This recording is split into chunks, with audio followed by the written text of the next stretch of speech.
জানো, তোমার শরীরের একটা অংশ প্রতিদিন নিজেকেই খাচ্ছে। শুনতে অবিশ্বাস্য লাগলেও এটাই সত্যি।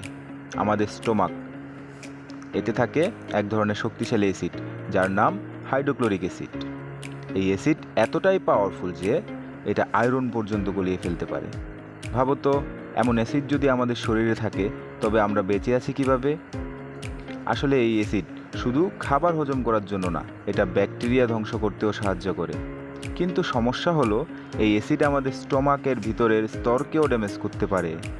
মানে তোমার শরীর নিজেই নিজের জন্য ডেঞ্জারাস। তাই আমাদের শরীর একটা স্মার্ট সিস্টেম ব্যবহার করে প্রতি 3-4 দিনে স্টোমাকের ভিতরের লেয়ার নতুন করে তৈরি হয়।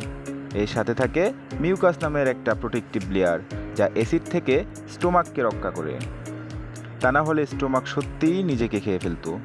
মানে তুমি প্রতিদিন নিজের শরীরকে নিজের থেকেই বাঁচাচ্ছ। তোমার শরীর নিজেই একটা পাওয়ারফুল মেশিন। ভিডিওটা যদি ভালো লাগে তাহলে একটা লাইক দাও, আর এমন আরও অজানা ও চমকপ্রদ তথ্য জানতে চ্যানেলটা সাবস্ক্রাইব করে ফেলো।